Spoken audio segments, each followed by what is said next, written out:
जी बिस्मिल्लाहिर्रहमानिर्रहीम, अस्सलाम वालेकुम, सुबह बख़ैर, गुड मॉर्निंग। असीं अवां जी ख़िदमत में हाज़िर थी विया आहियूं फ्रेश मूड सां, फ्रेश स्टाइल में, ऐं गॾो गॾु चांहि जो कप खणी करे, बल्कि पीअंदासीं असां पाण। तव्हां जेकॾहिं चांहि पीअणु चाहियो था त पाण पंहिंजे घर में ठाहिजो। असीं तव्हांखे वलीकार चऊं था। तव्हांजो पंहिंजो प्रोग्राम आहे सलाम सिंधु, आऊं तव्हांजो पंहिंजो मेज़बान आहियां। मूंखे चवंदा आहिनि इरशाद जागीरानी, ऐं मां आहियां तव्हांजी होस्ट सदक भुट्टो। सभ खां पहिरियों दिलि जी गहराई सां मां तव्हां सभिनि खे भलीकार थी कयां। उमेद कंदसि तव्हां सभु बिल्कुलु ठीकु ठाक हूंदव, ख़ुशि हूंदव, मज़े में हूंदव ऐं हमेशह ख़ुशी रहो, आबाद रहो। सर्दी जी मौसम आहे, सियारो जिथे किथे लॻो पियो आहे ऐं तव्हां सभी पंहिंजो, पंहिंजे ॿारनि जो, पंहिंजे बुज़ुर्गनि जो ख़ासि करे ख़्यालु रखो। गरम कपिड़नि जो इस्तेमालु रखो, छो कि हिकु नए वायरस सां गॾु गॾु असांखे पंहिंजी खोड़ सारी केयर बि करणी आहे। अॼु मां तव्हां सभिनि खे ॿुधाईंदी हलां, अॼु डे आहे वर्किंग वुमेन जो, मतिलबु जेके कमु कंदियूं आहिनि औरतूं, जेके कंपनी वेंदियूं आहिनि, सिलाई कंदियूं आहिनि या घर में बि कमु कंदियूं आहिनि। हिकिड़ी मां अक्सर त ॻाल्हि सोचींदी रहंदी आहियां त असां सभिनि खे मोकल मिलंदी आहे, हिकिड़ी वाहिद माउ हूंदी आहे जेकी छुटी न मिलंदी आहे, ऐं मां हुन माउ खे कॾहिं छुटी ॾियण बि नथी चाहियां। मतिलबु उन्हनि जी हिकिड़ी डेली जी रूटीन आहे, सदियों साल गुज़री वेंदा आहिनि। सुबुह जी घर खां वठी जेकी हुनजी रूटीन शुरू थींदी आहे, राति जे सभिनि ॿारनि जा जेसिताईं बिस्तर कोन था लॻी वञनि, ॿार बिस्तर ते अची कोन था वञनि, तेसिताईं उनजी ड्यूटी ख़तमु न आहे थींदी। त वर्किंग वूमेन खे असांखे उहो बि सलाम पेश करणु घुरिजे, उनजी इज़त करणु घुरिजे ऐं उनजी रिस्पेक्ट बि इलाही ज़रूरी आहे। महिनत कंदियूं आहिनि, काश कंदियूं आहिनि, ताकी उनजो कुझु घर जी सपोर्ट अञा सुठी थी सघे। हर इंसानु चाहींदो आहे त उनजा घर जा हालात बहितर खां बहितर रहनि, ऐं इन जे करे पहिरियां चवंदा हुया त सिर्फ़ु हिकिड़ो माण्हू कमाईंदो हुयो त 10 माण्हू वेही खाईंदा हुया, पर हाणे जेसिताईं हस्बैंड वाइफ मिली करे पंहिंजे घर खे सपोर्ट नथा कनि, तेसिताईं गुज़ारो इलाही मुश्किल थी वियो आहे। महांगाई जो दौर आहे, तव्हां सभिनि खे ख़बर ई आहे, पर इहा बि सुठी ॻाल्हि आहे। पर हर इंसान जी पंहिंजी मर्ज़ी हुई, कुझु औरतुनि खे इजाज़त हूंदी आहे, कुझु खे न बि हूंदी आहे, पर जिन खे न बि हूंदी आहे अलाह से हुननि जो बि गाॾो हलाईंदो आहे, ऐं जिन खे हूंदी आहे गुज़र सफ़र उन्हनि जो बि थींदो रहंदो आहे। ऐं प्रोग्राम जी त शुरूआति थी वई आहे, इंशाल्लाह कोशिशि कंदासीं त अॼु जो प्रोग्राम बि तव्हांखे पसंदि अचे, सुठो लॻे। थोरी देरि में नंबर तव्हांजी स्क्रीन ते अची वेंदो, कॉल करे सघो था। ऐं मां कुझु पंहिंजे टीम जी कुझु तारीफ़ करणु चाहींदसि। अॼु असांजा जेके अज़हर सर, सभ खां पहिरियों असांजा जेके डायरेक्टर आहिनि, ऑल ऑफ टीम जी मां तारीफ़ कंदमि। ऐं असांजा मोहरम नाज़, उन्हनि जी बि ख़ूबसूरत हिकिड़ी बीप हूंदी आहे, उनजी पंहिंजी, हर इंसान जो हिकिड़ो पंहिंजो स्टाइल आहे। पर कुझु माण्हू अहिड़ा आहिनि जेके हिन स्क्रीन जे पर्दे जे पोयां हूंदा आहिनि। असांखे कॾहिं कॾहिं उन्हनि खे बि पंहिंजे प्रोग्राम में नालनि सां यादि करणु घुरिजे, उन्हनि खे शामिलु करणु घुरिजे। मे बि शायदि असांजे नाले ई वठण सां उन्हनि जी दिलि वॾी थी वञे। सभ खां पहिरियों मां उन्हनि जो नालो वठंदमि, मोहम्मद यूसुफ, एडिटर आहिनि असांजा इलाही सुठा। ऐं हिकिड़ा जेके कमु हूंदा आहिनि, मां कुझु कॾहिं गाना विझाए छॾिया, कॾहिं ॿारनि जा कार्टून विझाए छॾिया USB में, त इहा इलाही मुश्किल ॻाल्हि हूंदी आहे त कोई इंसानु पंहिंजो क़ीमती टाइम कढी कंहिंजे लाइ उन मतिलबु हिकिड़ो टाइम लॻाईंदो आहे, त असां उन वक़्त खे त गुज़ारे छॾींदा आहियूं, पर उन ॻाल्हि ते जेकॾहिं असां सोचूं, असांखे कोई जेकॾहिं कोई कमु चवे थो त असांखे हे कमु करे ॾियो, त असां बि उन हवाले सां सोचींदासीं यार हिन जे लाइ बि टाइम कढणो आहे। वरी फज़ूल में पहिरियां त कुझु माण्हू सिधो जवाबु ॾेई छॾींदा असां नथा करे सघूं, पर इहा उन्हनि जी महिरबानी आहे, उन्हनि मुंहिंजो कमु कयो। सेकेंड मां पंहिंजा असांजा आहिनि सजाद अली DOP, माशाल्लाह इलाही सुठा कैमरामैन आहिनि। ऐं मोहम्मद बख्श आहिनि, उन्हनि जा थोरा जज़्बाती आहिनि, फुल कामरेड आहिनि। अक्सर तर मूंखे धड़का मिलंदा रहंदा आहिनि उन्हनि जे तरफ़ां, तव्हां उर्दू न ॻाल्हाईंदा कयो, सिंधी में ॻाल्हाईंदा कयो। त ख़ैर इहे उन्हनि जूं ख़ासियतूं आहिनि जेके नंढियूं नंढियूं ॻाल्हियूं मूंखे हमेशह यादि रहंदियूं।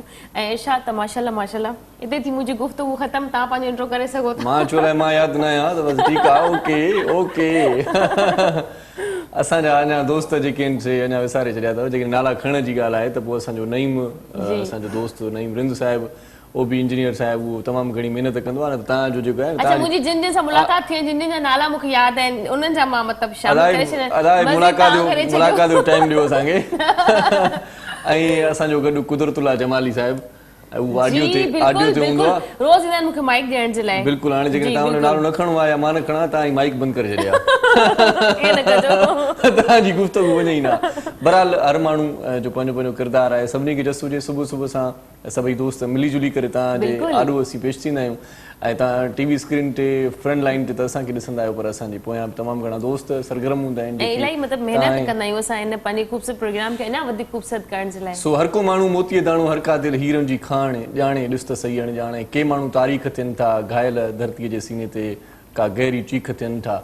के माण्हू तारीख़ थियनि था, ऐं तारीख़ उन्हनि माण्हुनि खे यादि रखंदी आहे, उन्हनि माण्हुनि खे सदाईं यादि रखंदी आहे जेकी पंहिंजो अमर किरदारु छॾे वेंदा आहिनि। ऐं किरदारु वॾी शइ आहे। काल्ह सिंधु हारी कमेटीअ जो सदर कामरेड अज़हर जतोई साहिबु दिलि जो दौरो पवण सबबु हैदराबाद में लाॾाणो करे वियो, सभई आलिमूं अखियूं छॾे वियो ऐं तमामु घणा मदाह छॾे वियो।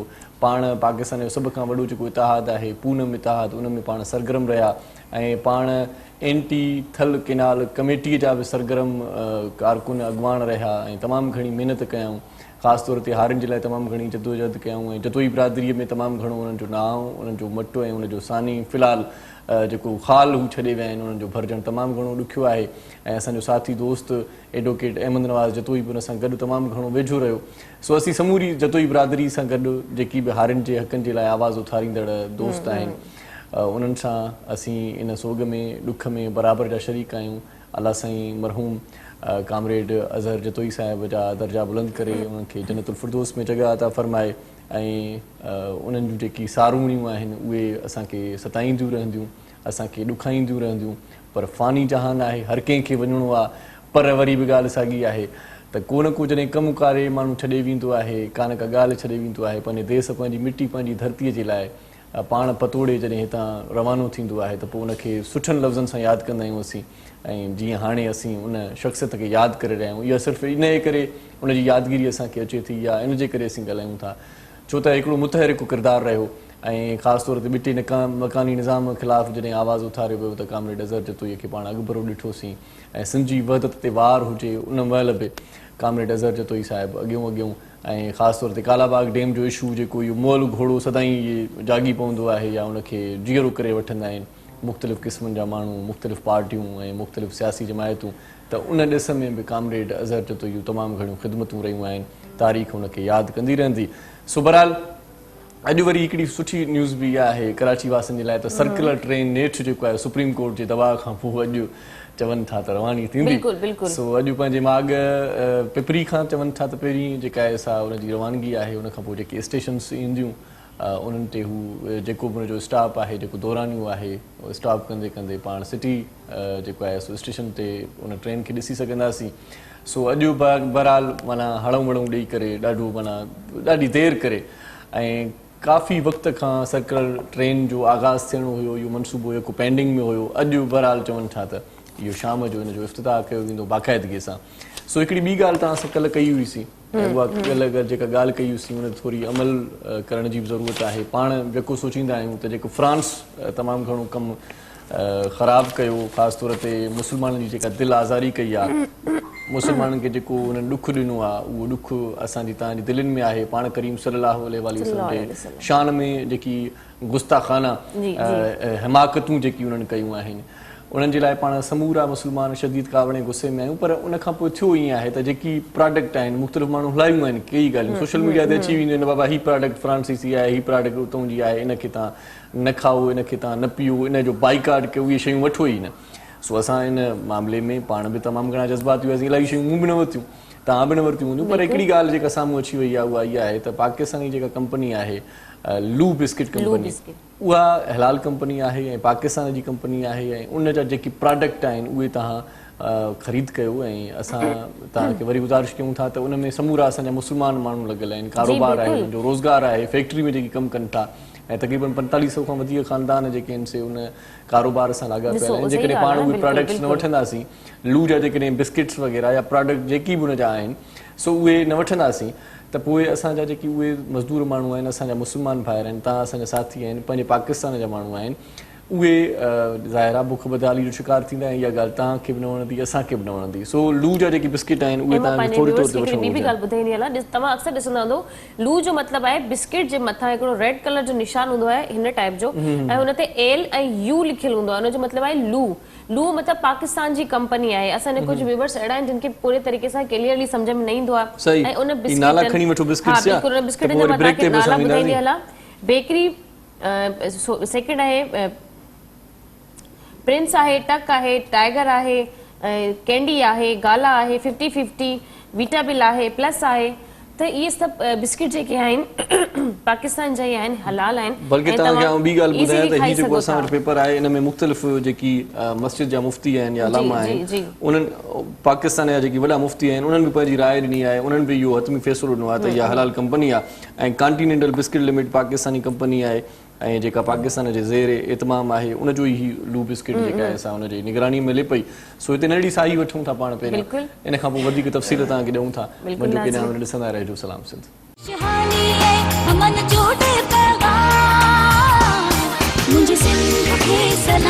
सलाम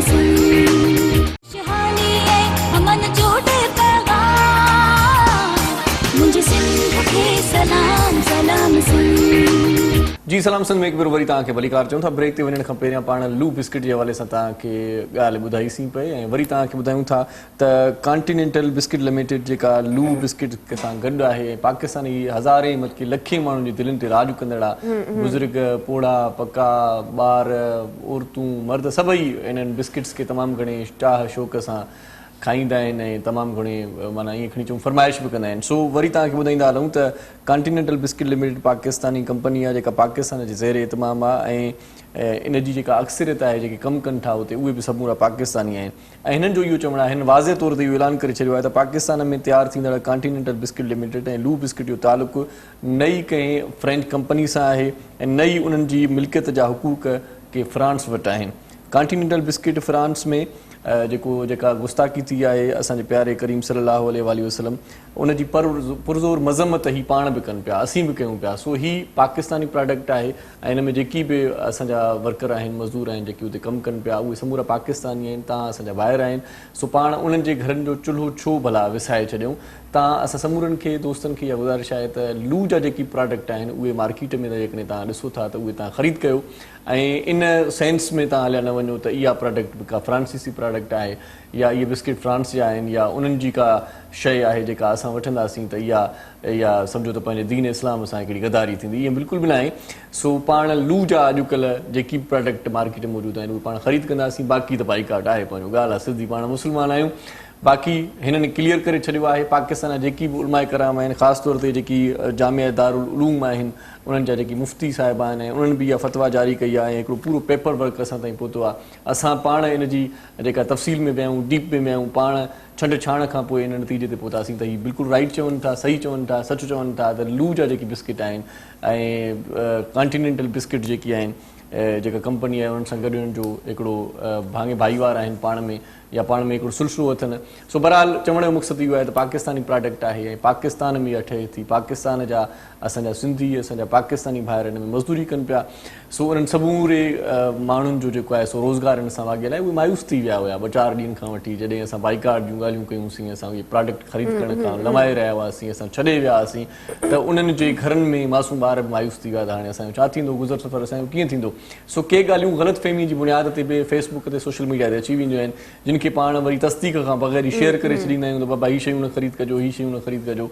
सो बहरहाल वरी तव्हांखे ॿुधायूं त पाकिस्तान जी इहा प्रोडक्ट आहे लू ऐं इन में जेकी बि शयूं तव्हां ख़रीद करणु चाहियो था त उहे ख़रीद करे सघो था। हिननि जा जेके बिस्किट्स आहिनि मुख़्तलिफ़ टाइगर बिस्किट आहे, टक बिस्किट आहे ऐं कैंडी आहे, प्रिंस आहे ऐं ज़ीरा प्लस आहे, गाला 50-50 ऐं वीटाबिल। ये समूरा प्रोडक्ट, ये समूरा बिस्किट तव्हां ख़रीद करे सघो था, खाई सघो था, पंहिंजे ॿारनि खे बि ॾेई सघो था ऐं ॿियनि खे बि मशवरो ॾियो ऐं ॿियनि खे बि इहा मुआरी जेका ॻाल्हि आहे उहा ॿियनि ताईं पहुचायो त इहा पाकिस्तानी प्रोडक्ट आहे। फ्रांस जेका गुस्ताखी कई आहे उनजो असीं बाक़ाइदगी सां बाइकाट कयूं था। लू वारा बि बाइकाट कनि पिया पर इहा लू जी जेका कंपनी आहे उन जो तालुक़ु पाकिस्तान सां आहे। इहा उन्हनि जी कंपनी न आहे, फ्रांस जी कंपनी न आहे। इन्हनि जी जेका बि प्रोडक्ट आहे उहा ख़रीद करणु घुरिजे। महिमाननि सां मां तव्हांखे मिलाईंदी हलां ऐं मां तव्हांखे ॿुधायां त अॼु वर्किंग वुमेन डे आहे। वर्किंग वुमेन ते असां पंहिंजी भेनरुनि सां इन हिसाब सां ॻाल्हाईंदासीं त छोकिरियुनि जो स्ट्रगल, उन्हनि जो मुस्तक़बिल उहो कहिड़े तरीक़े सां अॻिते वधंदियूं आहिनि। फर्स्ट ऑफ ऑल मां तव्हांखे मिलाईंदी हलां आयशा टॉलपर सां। आयशा अस्सलाम वालेकुम। कैसी हैं आप? सबसे पहले तो मैं आपको बहुत बहुत शुक्रिया कहूँगी कि आपने इतना कीमती टाइम निकाल के हमारे शो में आई। और दूसरी जो हमारी बीच के सनी मेहमान हैं Iram Fawad, CEO digital academy Pakistan. अस्सलाम वालेकुम। वालेकुम अस्सलाम। कैसी थैंक हैं यू आप? So much. ठीक है। अच्छा मुझे थोड़ा अपने इस बताइए डिजिटल एकेडमी का मतलब क्या है?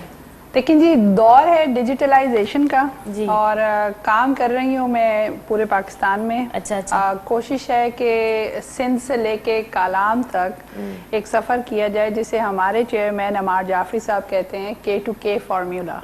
सही। और इसके तहत एजुकेट और एम्पावर कर रहे हैं। मैं इस पे आपसे बड़ा खुलासे से बात करूंगी। yes. बड़ा अच्छा हमारे पास टाइम है ऐं मां पंहिंजे व्यूवर्स के पंहिंजे घर भाती मेहमान सां मिलण, मेहमान त केरनि मेज़बानी आहिनि असां वांगुरु आहिनि। मोहरम राज अस्सलाम वालेकुम। कीअं आहियो तव्हां? तबियत ठीकु आहे तव्हांजी? गाना सुठा सुठा सिलेक्ट करे आया आहियो। अॼु उदास न कजो प्लीज़, थोड़ा रॉक सॉन्ग हुजण घुरजनि। अॼु अॻ में ई तव्हां उदास लॻो था, तव्हांखे उदास न कंदासीं। अॼु खिलाणी मां उदास आहियां, लॻे थो अलाए छो कॾहिं कॾहिं चेहरे मां परेशानी, चेहरे मां लेकिन से मसला ये बखी पवंदा न न न न ॾिसो ॾुख सुख त हर इंसान जी ज़िंदगी में हूंदा ई हूंदा आहिनि मूंखे ॾुखनि जे पोयां मां भॼंदी कोन आहियां सुख मूंखे इलाही पसंदि आहिनि त इंसान करे जॾहिं इलाही थकियलु हूंदो आहे त उनखे जस्ट रिलैक्स या थोरो फ्रेश थियण जे लाइ बि वक़्तु खपंदो आहे पर उहो वक़्तु असांखे बदकिस्मती सां करे करे उहो मिली कोन सघंदो आहे जेके असां 3 बजे 4 बजे तव्हां वांगुरु वोकल करे सुम्हंदा हुआसीं त पोइ 2 कलाकनि में छा माण्हू जी निंड फ्रेश थींदी वरी असांखे 6:30 7 बजे उथी वरी तव्हांजी ख़िदमत में हाज़िर थियणो हूंदो आहे जेके असांजूं माइरूं भेनरूं असांजा ॿाहिरि आहिनि वक़्तु असांजे प्रोग्राम खे इंजॉय करे रहिया आहिनि ॾिसी रहिया आहिनि उन्हनि जी मोहबतूं असांखे हिते वरी वठी ईंदियूं आहिनि त हर पूरी कोशिशि हूंदी आहे त असां तव्हांजी ख़िदमत में हाज़िर हुजूं सभ खां पहिरियां मां आयशा टालपट से गुफ्तगू कयां थी त पंहिंजे सवालनि से शुरुआत कंदासीं अच्छा आयशा आप मुझे ये बताएं कि आप वर्किंग वुमेन भी हैं माशाल्लाह से अच्छा आपने अपना नाम भी बना लिया होगा हाँ। कितना काम किया कि कौन कौन से काम में आपको अच्छा एक्सपीरियंस आपको सबसे ज़्यादा किस में रहा मैंने जो अपनी काम शुरुआत की थी ना एट द एज ऑफ 17 जी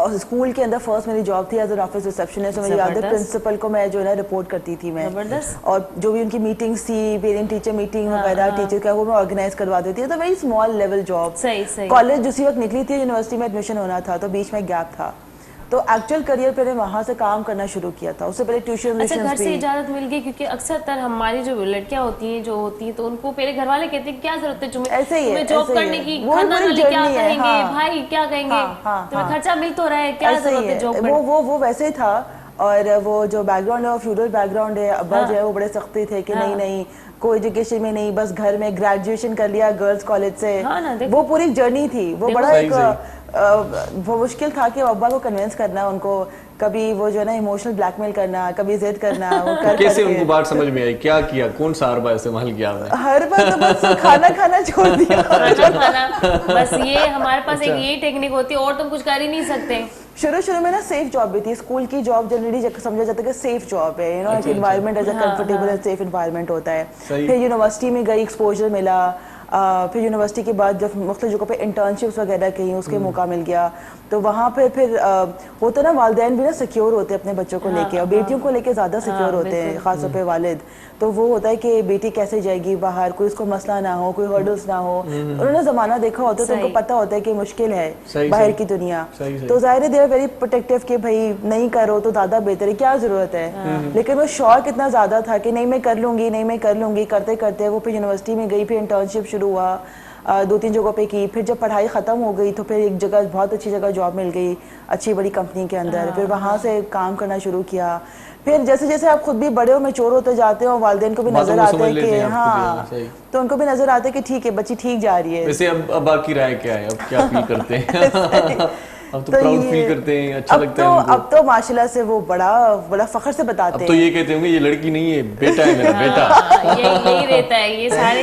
ऐसा ही है और वो बड़ा फख्र से बताते हैं कहीं पर भी वो बेटों से पहले मेरे 3 भाई हैं माशाल्लाह से मैं इकलौती बेटी हूँ तो वो भाइयों की बात पहले बाद में करते पहले कहते नहीं मेरी बेटी जो है ना वो यहाँ काम करती है वो ऐसे काम करती है अभी रिसेंटली एक स्टार्टअप भी मैंने लॉन्च किया है 8 साल का एक्सपीरियंस हो गया था 8-10 साल का तो मैंने कहा अपना भी कुछ करना चाहिए तो वो स्टार्टअप पे भी काम चल रहा है तो उसमें भी थोड़ी इसी तरह हर्डल आई थी क्या हालात कैसे हैं कोरोना है इकोनॉमी डाउन है कैसे मैनेज करूंगी जॉब में भी फिर भी अगेन आपके पास आसपास का एक माहौल होता है सिक्योर होता है तो अपने जॉब में तो और हर चीज खुद ही करनी पड़ती है तो ये है कि उसमें भी दोबारा से वो हिकअप आया लेकिन ये कि अल्लाह का शुक्र है फिर अब इतना टाइम कर लिया है काम के सबको पता है कि हाँ ये लड़की कर लेगी और जो है वो अल्हम्दुलिल्लाह the journey has been great so far अच्छा इरम जी मुझे ये बताएं कि डिजिटल एकेडमी में कौन आ सकता है कौन पढ़ा सकता है कौन सीख सकता है क्या प्रोसेस है थोड़ा बता दें मुझे जी जनाब डिजिटल एकेडमी पाकिस्तान जो है इनिशिएटिव है जी अमार जाफरी साहब का जो कि पूरे पाकिस्तान में तालीम का पैगाम लेके आ रहे हैं अच्छा डिजिटल एकेडमी में हम लोग वो तमाम कोर्सेज लोगों को करा रहे हैं जो कि इट्स नॉट वेरी एक्सपेंसिव जैसे कि 10,000 तकरीबन 10,000 से के लोग कहते हैं कि कोर्स शुरू होता है आई गेस मैं 2,500 से 3,000 रुपए की बात करती हूँ मैं बात करती हूँ कि लोकल लोग जो ग्रास रूट के लोग हैं जैसे सिंध के अंदर मैंने अभी 509 खवातीन को अफोर्ड नहीं कर पाते मैंने अभी मेरा जो लेटेस्ट वेंचर हुआ है सिंध के अंदर एज बीइंग अ टीचर विमेनप्रेन्योर का मैंने कोर्स कराया जिसके अंदर वाईफाई कोर्स जिसे कहते हैं जिसमें आप ICT और बेसिक स्किल्स और साथ में हमने कराया अमेज़ॉन ट्रेनिंग। अच्छा। तो उससे जो बेसिक ग्रास रूट की लड़कियां थी वहाँ पे, जैसे 509 खवातीन को हमने सिंध गवर्नमेंट के साथ मिलके ये काम कराया। तो आई एम वेरी प्राउड कि मैं आज टीवी पे ये बात कहना चाहूँगी कि वो 509 खवातीन में से कई लोग खवातीन ऐसी हैं जो कि हैदराबाद, बदीन, सखर और इधर की खवातीन जिनके अपने मोबाइल और अपने लैपटॉप भी नहीं है, जो अपने भाई या मियाँ या अब्बा का मोबाइल पे वो करती हैं। दोनों बहनें भी हैं बीच में, अनम और किरण, ये दोनों, इन्होंने भी ये वो काम किया। देखिए, एम्पावरमेंट का काम करवा रही हूँ और एंटरप्रेन्योरशिप का काम करवा रही हूँ। इससे काफ़ी फ़ायदा हुआ। लोगों ने, बच्चियों ने डिजिटल मीडिया कंपनीज खोली, जो कि कभी सोच ही नहीं सकते कि कोई खातून खोलेगी। लेकिन मेरे ख्याल से उम्र की कैद नहीं है मेरे पास बिल्कुल भी। तो मैं क्लास 9 से लेके ऑनवर्ड्स जितनी भी उम्र की खातून हो वो आके मुझसे वो वाईफाई का कोर्स कर सकती है। लेकिन सिर्फ खवातीन के लिए ही है? नहीं, ये वाईफाई का एक पोर्शन आपको बता रही हूँ। ये वो अकम्पलिशमेंट है जो मैंने किया, जो मैंने सिंध गवर्नमेंट के साथ मिलके किया, जिसकी वजह से मुझे बहुत खुशी है कि कम से कम खवातीन के लिए कुछ काम हुआ और वाकई में वो कोई काम कर रही हैं। तो द थिंग इज़ लाइक, अब जैसे कंटेंट राइटिंग होती है या कुछ और ऐसी चीज़ होती है, उन लोगों को पता है कि ये क्या है। एफिलिएट मार्केटिंग अमेज़ॉन की खवातीन, सिंध की खवातीन कर रही हैं, जो जिन्होंने घर में बैठ के सीखा है हमसे जूम पे, 2 महीने का सर्टिफिकेट कोर्स किया। अच्छा, फिर इसके बाद हमारा डिजिटल एकेडमी जो है वो RPA का कोर्स लेके आ रहा है, वेब डेवलपमेंट का कोर्स लेके आ रहा है, आपके पास मोबाइल ऐप डेवलपमेंट की बात कर रहे हैं। हम IT से लिंक्ड eBay की बात कर रहे हैं, जो कि eBay हम लोगों के पास जो ट्रेनर्स हैं माशाल्लाह से अल्हम्दुलिल्लाह फॉरेन ट्रेनर्स हैं जो कि हमें यहाँ पे सिखा रहे हैं, क्योंकि हर कोई eBay Amazon पढ़ा तो जरूर रहा है, लेकिन क्या आपको सिखा नहीं रहा, क्या आपको वाकई में वो रिजल्ट मिल रहा है? सो इस विजन के साथ कि हम 100% अपने पाकिस्तानी लोगों को दें। क्या वजह है कि हमारे पड़ोसी मुल्क जो हैं उनके लोग जाते हैं और हमारे लोगों को नहीं बुलाया जाता। हमारे यहाँ टैलेंटेड लोग हैं, हमारे यहाँ टैलेंट को पहचाना नहीं जाता। मेरा ख्याल से हमारे यहाँ बच्चे बच्चियाँ बहुत आगे जा सकती हैं। तो इस विजन के साथ कि हम पाकिस्तान का नाम रोशन करेंगे, खातून होते हुए बहुत मुश्किलात का सामना है, बट कोशिश पूरी है कि IT से रिलेटेड मैं चाहूंगी कि हमारा जो यंग यूथ है वो जरूर ये आजकल तो ज़माना ही डिजिटल है। एग्जैक्टली बिल्कुल ही आजकल तो मतलब, और आप जो काम कर रही हैं, मतलब मैं तो देखता हूँ कभी कभार के देहात में तो लड़कियों को मोबाइल फोन इस्तेमाल करना भी नहीं आता। नहीं, बिल्कुल उनको नहीं अगर आता। आप इतनी अवेयरनेस दे रही हैं तो ये बहुत बड़ा काम है। बहुत बड़ा काम है। मैं सिंध गवर्नमेंट का शुक्रिया अदा करना चाहूंगी कि उन्होंने हमें चूज किया कि आप आए, और हम डेडिकेशन से, हम लोगों ने 4 टीचर्स हैं हमारे साथ जो वो भी खवातीन है, जो उन्होंने चलिए इस खुशी में आपको एक अच्छा सा सॉन्ग सुना जी बिल्कुल दोनों को, ठीक है जी। हाँ, उस्ताद मोहर्रम नाद हमारे साथ होते हैं, बहुत ही अच्छा सिंगर, बहुत ही अच्छा कंपोजर, मौसीकार। उस्ताद नहीं बाबा का जो डे जे वाले साहब हाँ नहीं हिकिड़ी कंपोजिशन आहे जेका मुशनिल अली खां ॻाराई, अम्मा जी जी, जिनजी शाइरी असांजे सिंध जो तमामु अवामी शाइर अनवर कमरानी साहब जी साईं जी, सो पेश ख़िदमत आहे। जी साईं जी। अम्मा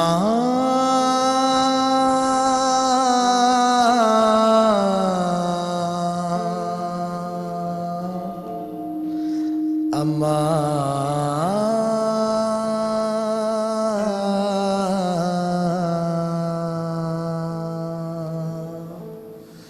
अम्मा अम्मा तुझी झोली मझा हो मिठड़ी बोली मझा हो सिकन लाती अञा मुंहिंजी मिठड़ी अम्मा अम्मा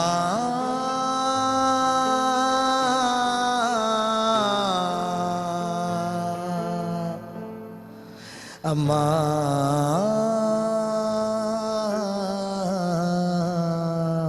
अम्मा अम्मा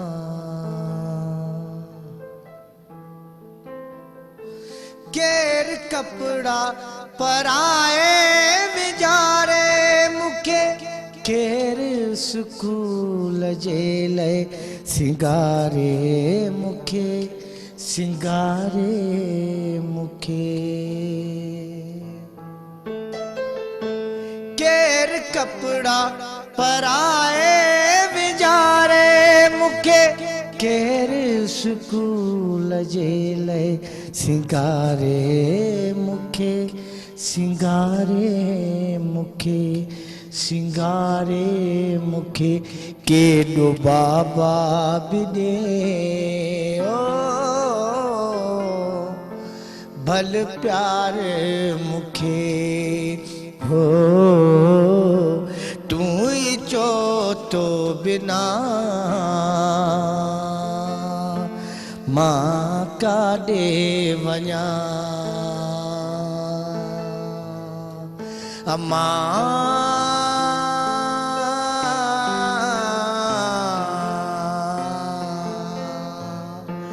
अम्मा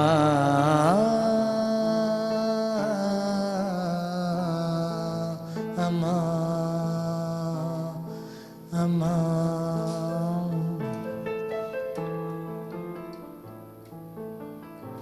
तू ही ममता मुझी तू ही अजमत मुझी तू ही दौलत मुझी तू ही इज्जत मुझी तू ही दौलत मुझी तू ही इज्जत मुझी जी जल पियो रोवा तू नवल ओ माँ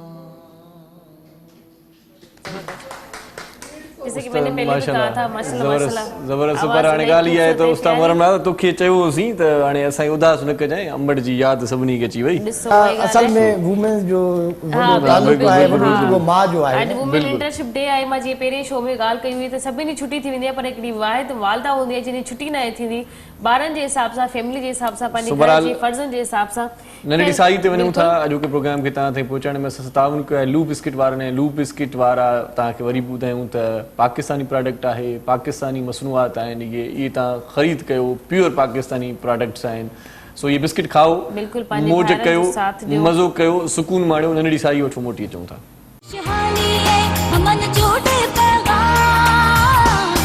मुझे सिंध के सलाम सलाम शहानी है हमन जोड़े पैगाम मुझे सिंध के सलाम सलाम ओ सलाम सिंध में एक बार वरी तव्हांखे भली कार चऊं था गानो मूंखे हिकिड़ो ॻाइणो हुयो मां ईअं सोचां पिया ओ केम त वरी ब्रेक ते वापसि अची वियासीं बराबरि इहो बि हिकिड़ो स्टाइल आहे ऐं स्टाइल सां गॾु स्टाइलो मूंखे यादि अची वियो स्टाइलो जा ॾाढा ज़बरदस्त सैंडल मार्केट में मौजूदु आहिनि ऐं मौसम सरमा आहे सर्दी जी मौसम आहे सियारे जी मौसम आहे शादियुनि जी मुंद आहे पार्टियुनि जी मुंद आहे बर्थडेज़ तमामु घणा थियनि पिया सो तव्हां जेकॾहिं पार्टी में सुठा लॻणु चाहियो था ऐं जेकॾहिं पेर में तव्हांखे सुठी का चप्पल पातल आहे सुठो सिंगड़ पातल आहे सुठो खुसो पातल आहे या तव्हां जीअं पंहिंजी ॿोलीअ में ॿुधाईंदा आहियो छा पंपी पातल आहे त पोइ स्टाइलो जी जेकॾहिं आहे त तव्हांजो स्टाइल ॾाढो मुनफ़रद रहंदो ऐं तक़रीबन 170 आउटलेट्स आहिनि मुख़्तलिफ़ शहरनि में केतिरनि शहरनि में तव्हांखे सदु ॿुधाईंदी जी बिल्कुलु नाज़रीन मां तव्हांखे ॿुधाईंदी हलां त स्टाइलो कंपनी माशाल्लाह इलाही तरक़ी करे रही आहे असांजी खोड़ सारी दुआऊं अञा तरक़ी करे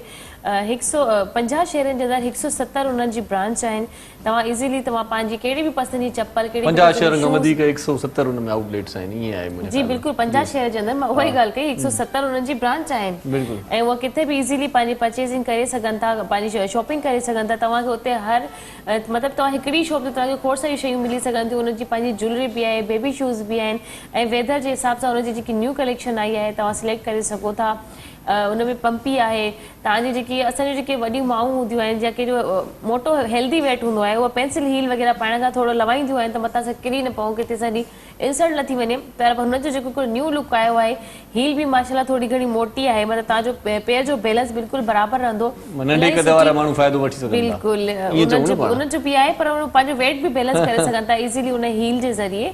ऐं मां तव्हांखे इहो बि ॿुधाईंदी आहियां नाज़रीन, तव्हां ॿारनि जे लाइ ऐं पंहिंजे लाइ बि ऑनलाइन शॉपिंग बि करे सघो था। तव्हां उन्हनि खे ऑनलाइन ऑर्डर कयो ऐं इंशाल्लाह जल्द खां जल्द उन्हनि जी पहिरीं कोशिशि हूंदी त तव्हांजो ऑर्डर तव्हां ताईं पुॼे।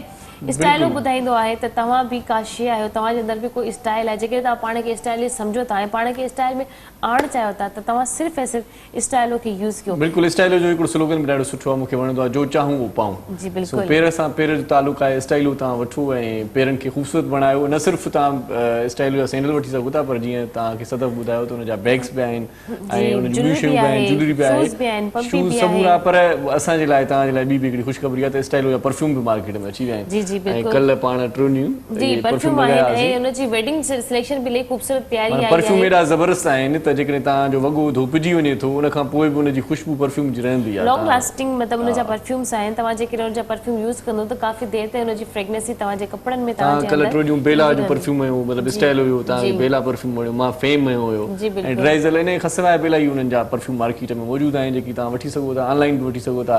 तमामु घणी ख़ुशबू ऐं इतालवी इटैलियन स्टाइल जा उहे परफ्यूम आहिनि ऐं उहे तव्हांखे तमामु घणा लुभाईंदा, तव्हांखे तव्हांजी पर्सनैलिटी खे माना बाक़ाइदगीअ सां हिकिड़ो ज़बरदस्त निखार ॾींदा।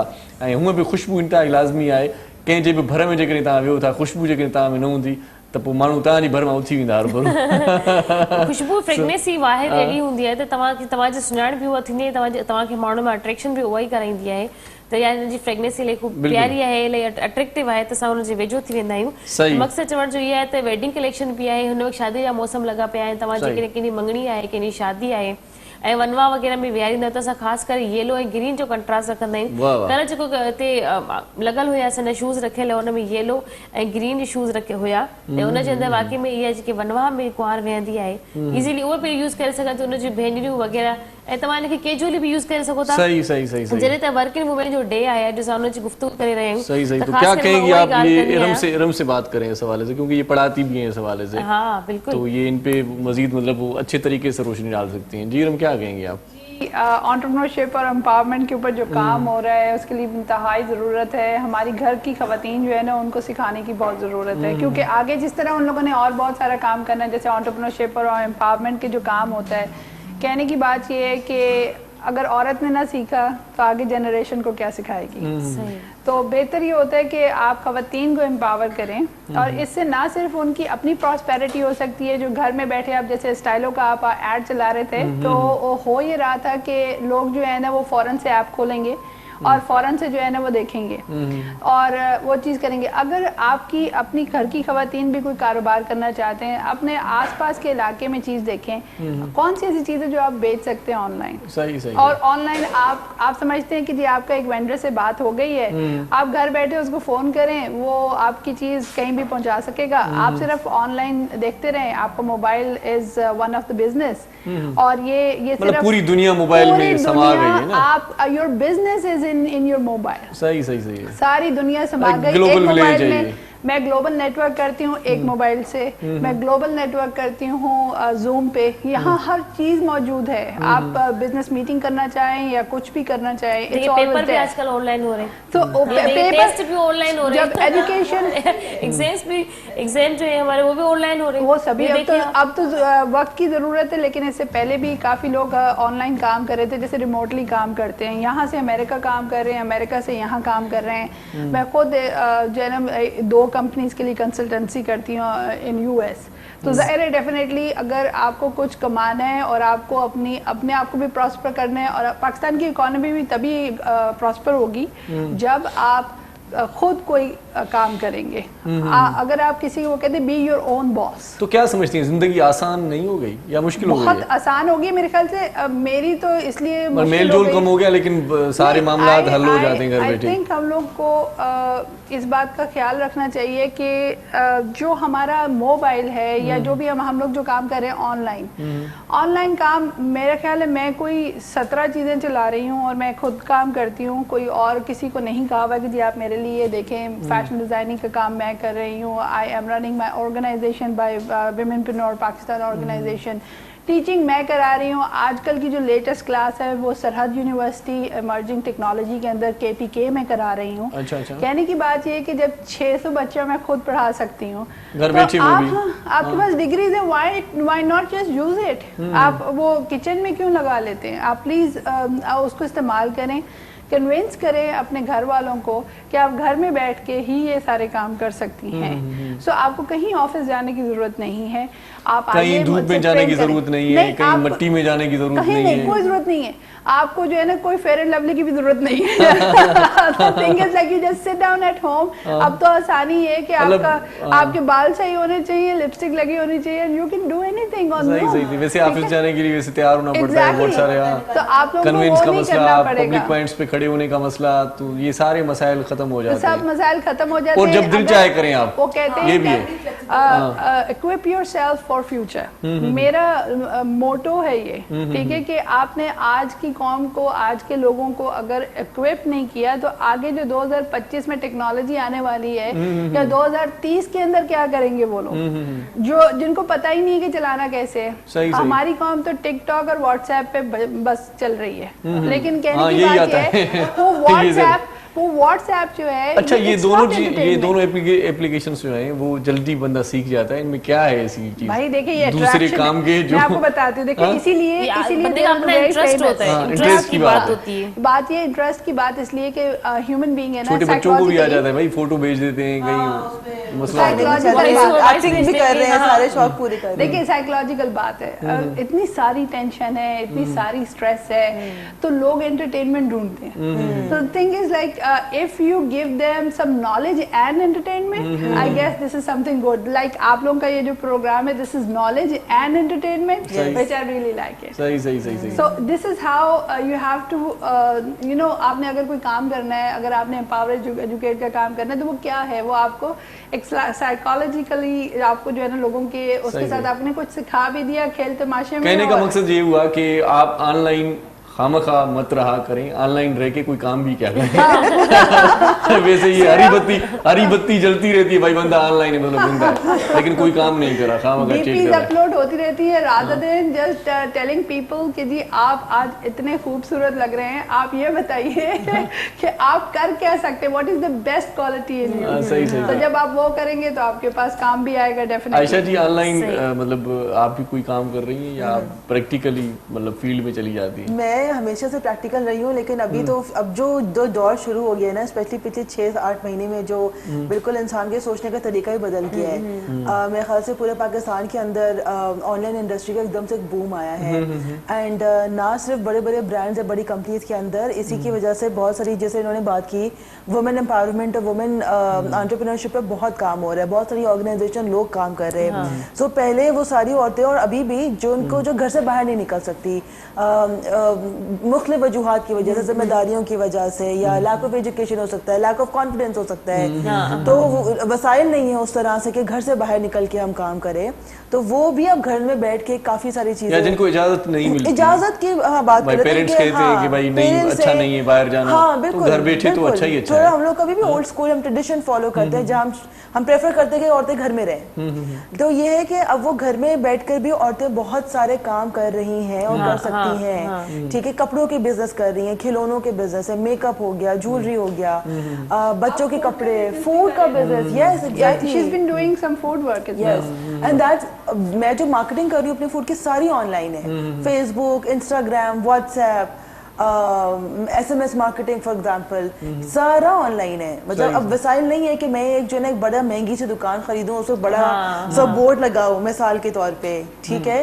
सो ऐसे बहुत सारे, कितना आसान हो गया वैसे, दुकान लगानी पड़ती थी, मतलब बिजली का बिल अलग, बिजली का बिल, लेबर हायर करो, दुकान खोले टाइम पे, बंद टाइम पे, और सफाई वाला हो, चूल्हे कुर्सियां पंखे, बिजली का बिल, कभी स्ट्राइक वगैरह हो जाए तो फिर वो बंदा परेशान हो जाए भाई, 2 दिन से बिल्कुल ऐसा ही है। तो घर में है किचन, आपके घर में किचन है, घर में रोज खाना पकता है, मिसाल के तौर बहुत से खवातीन ये काम भी कर रही हैं, वो लंच डील्स और डिनर डील्स इस तरह से दे रही होती हैं।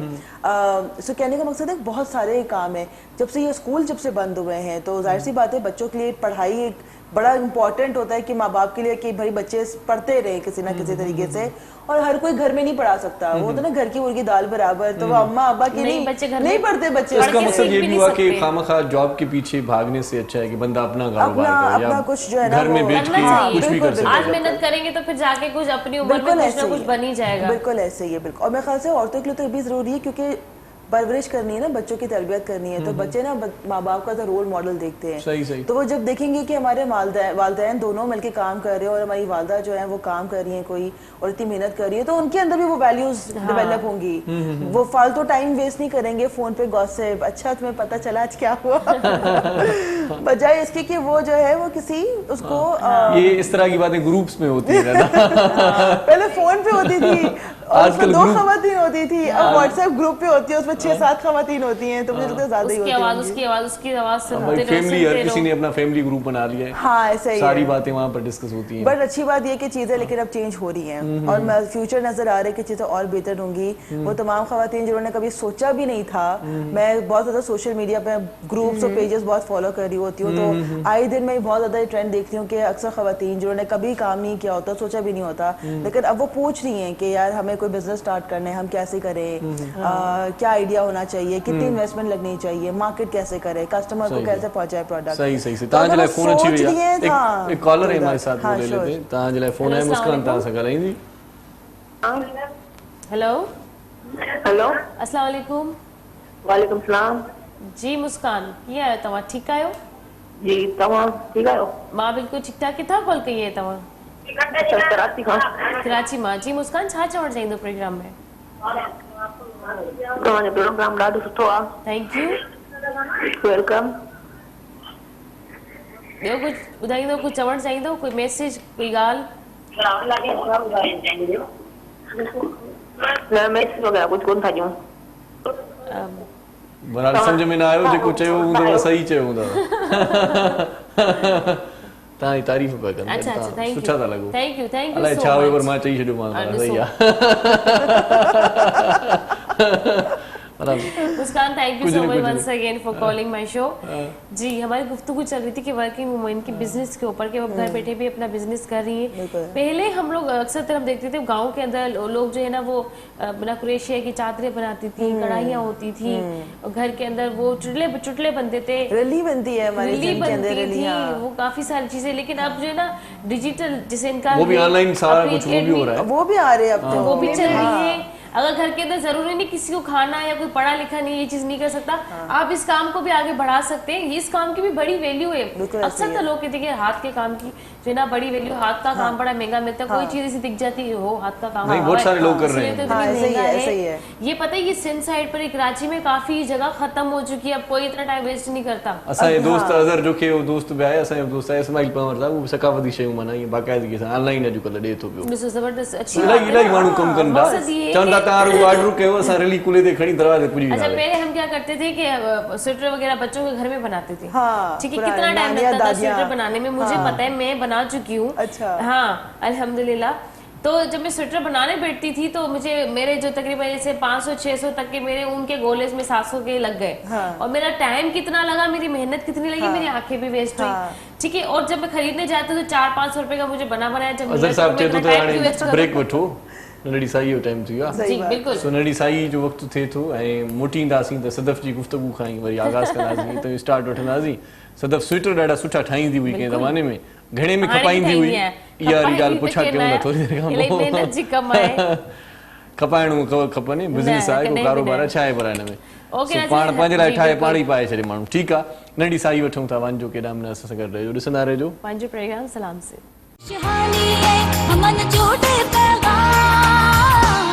मुझे सिंध के सलाम सलाम सुन, शहानी है हमन जोड़े पैगाम, मुझे सिंध के सलाम सलाम सुन. जी सलाम सिंध में एक बार वरी तव्हांखे भलीकार चऊं था, ख़ुशि आमदी. तव्हांजो पंहिंजो प्रोग्राम आहे, तव्हां असां सां गॾु आहियो. ऐं ख़ासि तौर ते औरतूं घर वेठे कहिड़ा कम करे सघनि थियूं जिन मां उन्हनि खे मुनाफ़ो बि मिले, जिन मां उन्हनि खे उजूरो बि मिले, उन्हनि जी ज़िंदगी ॾाढी सुठी गुज़रे. इन हवाले सां अॼुकल्ह पाण अॼोके प्रोग्राम में ख़ासि तौर ते डिस्कस कयूं पिया. पर दिलि चवे थी त माना कुझु म्यूज़िक जो टेस्ट बि हुजे. छा ख़्यालु आहे तव्हांजो? जी बिल्कुलु ईअं आहे न ख़्यालु तव्हांजो? सफ़ा ईअं जी जी बिल्कुल इहो मूड ऑफ करे छो था चओ मां हाणे कहिड़े म्यूज़िक जे लाइ माण्हू तरीक़े ईअं सां हा ॿुधायो ॿुधायो कलाम जी बिल्कुल पोइ ॿुधायो कंहिंखां ॿुधूं कलाम तव्हां खां या कंहिंखां ॿुधूं तव्हां पाण ई ॿुधाए छॾियो त बहितर रहंदो उस्ताद न मोहरम नाज़ वेठो तव्हां आहे अचण सां ई चयो हुयो त मुंहिंजी दिलि थी करे त मां गानो गायां हा त ज़रूरी न आहे त मां गानो गायां उस्ताद मोहरम नाज़ सां गॾु वेठो आहे कोई ख़ूबसूरत ट्रैक असांखे ॿुधायो निंड वारो न हुजे निंड वारो न हुजे नंढे वारो न आहे डांस वारो आहे ही उर्दू ॻायल आहे मुंहिंजो पंहिंजो अच्छा अच्छा ज़बरदस्त हा मां ॿुधायो तव्हांखे ॿुधायां थो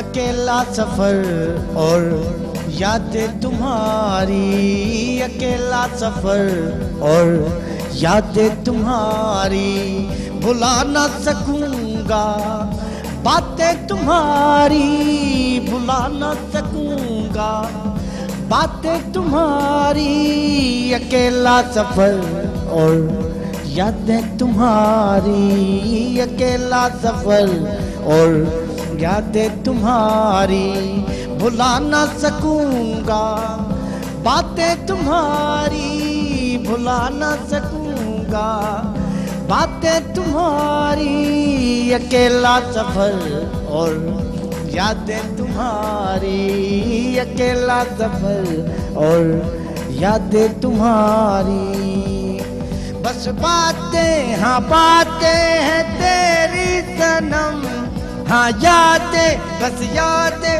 हैं तेरी सनम अकेला सफर बातें तेरी सनम अकेला सफर बातें तेरी सनम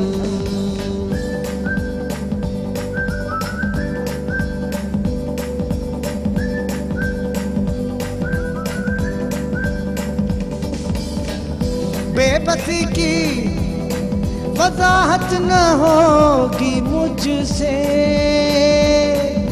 बेबसी की वजाहत न होगी मुझसे नींद से जगाए आहटे तुम्हारी नींद से जगाए आहटे तुम्हारी भुला न सकूंगा बातें तुम्हारी भुला न सकूंगा बातें तुम्हारी अकेला सफर और यादें तुम्हारी अकेला सफर और यादें तुम्हारी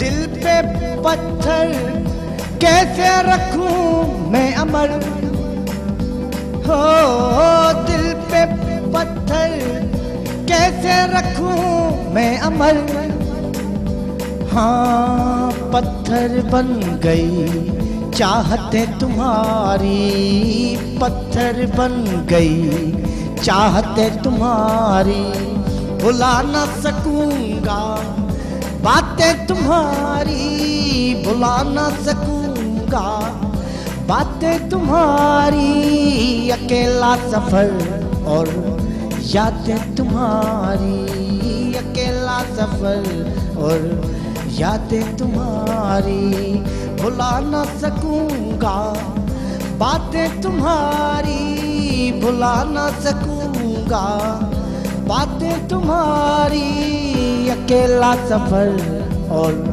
यादें तुम्हारी अकेला सफर और यादें तुम्हारी बस बातें हाँ बातें हैं तेरी सनम हाँ यादें बस यादें हैं तेरी सनम अकेला सफर यादें तेरी सनम अकेला सफर याद तेरी सनम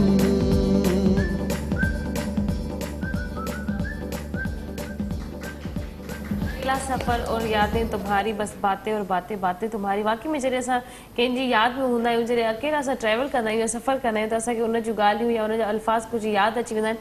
पर हमेशह ख़ुशी वारा वर्ड यादि करणु घुरिजनि, ॾुख वारा वर्ड जेके तव्हांखे मां त हिन गाने में माना बाक़ाइदा ईअं सफ़र करे माना अलाए किथे पहुची वियो। इशाद मूंखे चवनि पिया, इशाद जी रिक्वेस्ट आहे, पुछनि पिया मोरन नाज़ खां पुछो तुंहिंजे वाट में टॉफी वग़ैरह रखियल आहे छा? हाँ बिल्कुल मिठा विनेगर आहे। ऐं इन जगह ते इन सॉन्ग जे तव्हां हमेशह तव्हांजे सॉन्ग ते मूंखे लाफ्टर ज़रूर कराईंदा आहिनि।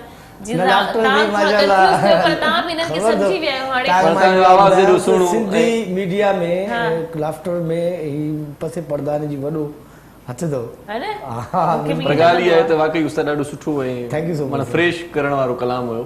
ऐं हिन कलाम में उस्ताद मोहरम नाज़ जो अंदाज़ वरी थोरो अलॻि ई हुयो, जीअं उस्ताद मोहरम नाज़ असां वटि कलाम ॻाईंदो आहे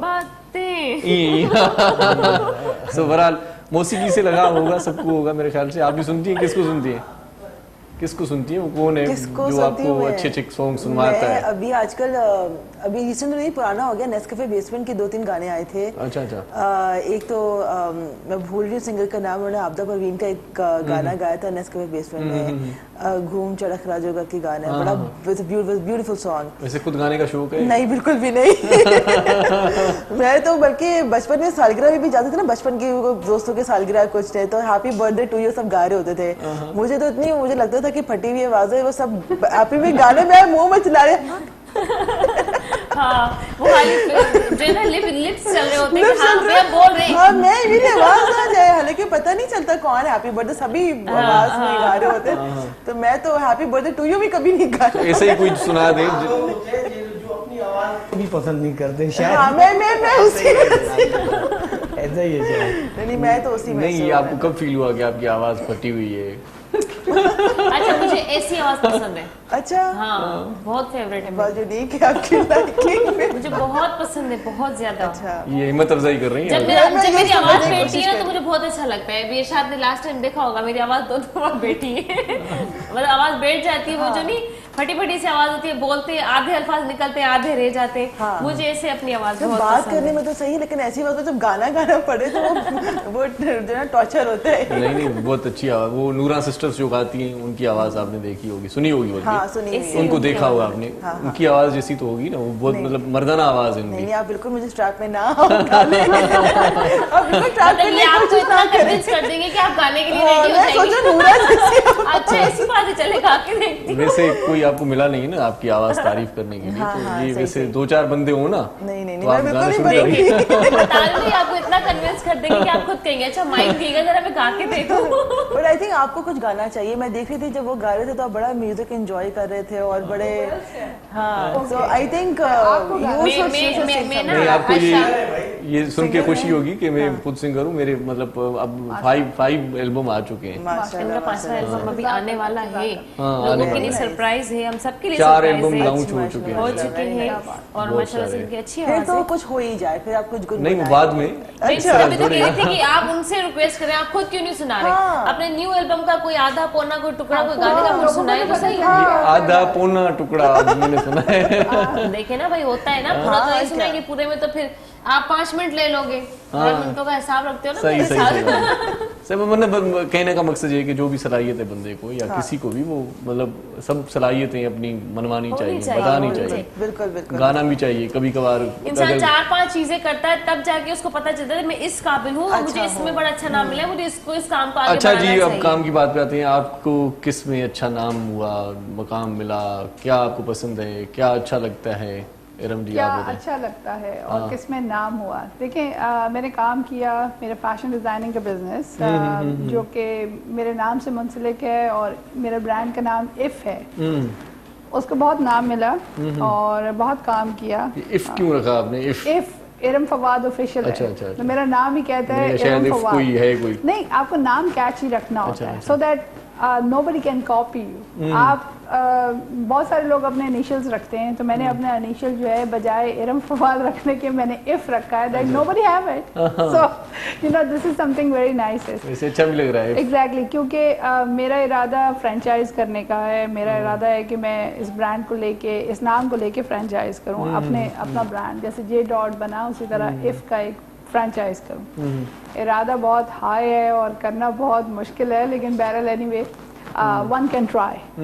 इसमें बहुत नाम हुआ, एजुकेशन की फील्ड में बहुत नाम हुआ। अच्छा, माशाल्लाह। एंटरप्रेन्योरशिप में टू हेल्प एंटरप्रेन्योर्स, जैसे इसमें एंटरप्रेन्योर सीरीज़ चलाती हूँ वेब टीवी के ऊपर, अपने एक सपोर्ट एंड एंटरप्रेन्योर सीरीज़ के नाम से। उसमें मैं पूरे पाकिस्तान के जो एंटरप्रेन्योर्स हैं, चाहे वो एक अमरूद ही क्यों नहीं बेच रहा है, उसको मैं ज़रूर हाईलाइट करती हूँ। बेहतरीन एंटरप्रेन्योर वो अमरूद वाला है या वो छली वाला है जो हर गली में फिर रहा है और उसको पता है कि 100 छली जो है ना उसने बेचनी है, तो आज खत्म करके जाना है उसने काम। सही। तो थिंग इज लाइक उसकी total investment what like 500 rupees I guess, and then afterwards he can go home with 1000 rupees. तो ये इंतहाई अमेजिंग बात हो जाती है, क्योंकि जो लोग सबक पढ़ाते हैं एंटरप्रेन्योरशिप का, उसको वो गोरों का सबक ना पढ़ाएं यहाँ पे।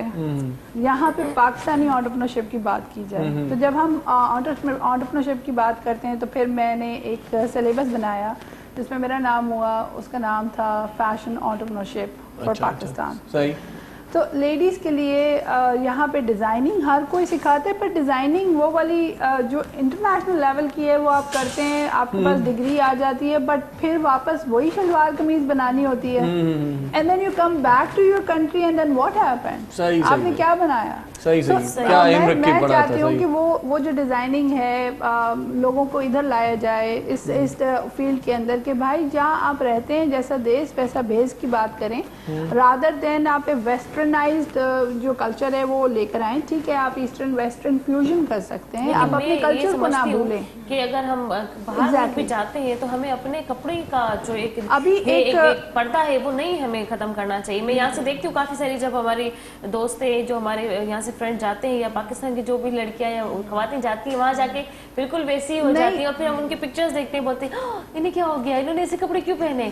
और अगर हम जब वहाँ पे अपने ही कपड़े, अपने जो पाकिस्तान के कपड़े, चलो ठीक है मैं ये नहीं कहती है बिल्कुल हिजाब में आ जाए, फुल बुरखे वगैरह में, एक हो गई जीन्स हो गई, अपनी एक लेवल की कुर्ती हो गई, एक अपनी शर्ट ले ली, फुल कपड़े, मतलब मेरा कहने का मकसद ये, तो उसका लोग आपको देख के समझ जाते हैं कि नहीं यार यहाँ के नहीं भाई के। जी आपको जो हैरानगी होगी कि हमारे पाकिस्तान की, जैसे अभी मैंने बताया आपको कि मैंने आर्टिस्टिक सस्टेनेबल आइकॉनिक कंपनी एक इंपोर्ट एक्सपोर्ट की खोली, तो आपको खुशी भी होगी कि हमारी खवातीन में खुद सिग्नेचर स्कार्फ्स करती हैं सिल्क के। तो हमने नॉर्वे वो भिजवाए। ये जो ट्रक काट के खुद सा मेरे ख्याल आपने एम्ब्रॉयडरी का पहना है, तो वहाँ पर जो हम लोगों ने भेजा वो गोरियों को इतना पसंद आया। फिर जो हमारी एम्ब्रॉयडरी सबको ही पसंद होती है, मैंने जो डिजाइन किए वो कोट्स किए, जिसके अंदर हमने कश्मीरी कढ़ाई कराई और हमने उनको वो सैंपल्स भिजवाए। मेरे ख्याल से वो लोग जीन्स के साथ वो पहन रही हैं। अच्छा, बड़ा प्यारा लग रहा होगा। डिजाइन कर रही अगर इमेजिन करें तो बड़ा खूबसूरत लग रहा होगा। वेलवेट की केप शॉल्स हैं जो कि वन ऑफ अ काइंड है, जिसपे एम्ब्रॉयडरी भी है और ब्लॉक प्रिंट भी है। मैं डिफरेंट मीडियाज में काम करती हूँ, तो ज़ाहिर है डेफिनेटली मैं फैशन का वो काम जो कि आप वो काम बनाएं जो यहाँ भी पहना जाए, शलवार कमीज पे भी ग्रेसफुल लगे, और आप अगर जीन्स पहने या स्कर्ट पहने तो वो भी ग्रेसफुल लगे। अच्छा, एक चीज मैं समझती हूँ कि हमें हमारे ख्वातीन को ना हर महीने का फैशन बता देना चाहिए। उन्हें पता नहीं होता है कि अब कौन सा सीजन फैशन का चल रहा है, वो एक ही चल रहा होता है। जब वो देखते हैं ना, हाँ उसने हाफ स्लीव्स में नहीं है, अच्छा ये आधी अच्छा आधी आस्तीनों का फैशन चल गया, चलो सारी कमीजों के आधी आस्तीनें करना शुरू हो जाते हैं। एक मैं बात यहाँ ऐड करना चाहूंगी, जब फैशन में पढ़ाती हूँ तो मैं बात करूंगी कि फैशन वो है जो आप कैरी कर सकें। बिल्कुल, और आपका लुक बताता है, आपकी पर्सनालिटी पे अफेक्ट आप करता है। अगर कैरी नहीं कर सकते उस फैशन को, तो उस फैशन का क्या फायदा। मतलब एक जरा जिनका वजन ज्यादा है वो अगर स्लीवलेस पहन लें और जीन्स टाइट पहन लें तो वो कार्टून लगेंगी। अच्छा, मैं एक चीज का बड़ा इत्तेफाक रखती हूँ और मैं सबको कहती भी हूँ, मेरी काफी दोस्तें भी होंगी या हैं भी, तो मैं खुद भी ये समझती हूँ कि कपड़ा वो पहनना चाहिए जिसमें हम खुद को कंफर्टेबल समझते हैं। अब मैं ऐसी कोई कपड़ा पहन के आ जो मैं अपनी ही कमीज खींच के नीचे कर, जो मुझे ही कंफर्टेबल नहीं लग रहा। देखिए मेरा तो कहना है, ये खुद भी फैशन डिजाइनिंग है, ये भी मुझसे एग्री करेंगी कि देखिए मेरे पास आते हैं, मैं 20 साल से काम कर रही हूँ फैशन डिजाइनिंग का, मेरे पास हर किस्म के कस्टमर आते हैं। स्पेशली प्रॉम ड्रेसेस होते हैं जनाब, वो स्कूल के लिए जो है ना आजकल बच्चियों में वो वेस्टर्नाइज वो काम हुआ है। अच्छा, वालदा कह रही होती है कि इतना ज्यादा स्लीव ना नीचे कीजिएगा, ऊपर ना कीजिएगा, और बच्ची कह रही होती है जी मुझे तो ऐसा वाला लुक चाहिए। तो फिर हमें मॉडरेशन के साथ काम करना है, वो देख के कि वालिदैन से भी डांट ना पड़े बच्ची को, और आगे जो वो पहन के जाए तो वहाँ भी मजाक ना बने।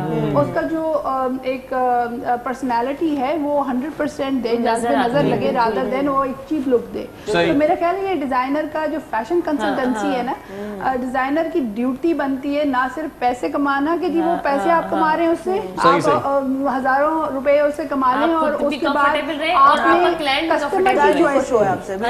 अच्छा आयशा जी, आपका एक्सपीरियंस है इस हवाले से ज्यादा, तो आप क्या कहेंगी? और फैशन का एक्सपीरियंस छोड़ के फूड की तरफ कैसे आ गई आप? फैशन भी अच्छा था वैसे, फैशन भी चल रहा है साइड के ऊपर। मैं खैर ज्यादा तो साइड पे क्यों रख दिया आपने? एक्चुअली दोनों चीजें साइमल्टेनियसली, या ये सोचा कि आजकल लोग खाने के पीछे ज्यादा हैं? नहीं, मतलब एक ना बहुत दिनों मतलब थोड़ा टाइम हो गया था, ख्वाहिश थी, मैंने कहा था ना बीच में जैसे कि क्या कुछ अपना होना चाहिए। बीच में बड़े आइडिया सोचे, या ये कर लेती हूँ या वो कर लेती हूँ, फिर बीच में थोड़ा सा कंट्रोल किया कि देखो इतनी सारी आइडिया सोच रही हो, कोई टिक के कोई एक चीज काम करें। तो मैं ना खाने पीने की बहुत शौकीन हूँ, लाइक आई लव फूड। वो आपकी सेहत से लग भी रहा है।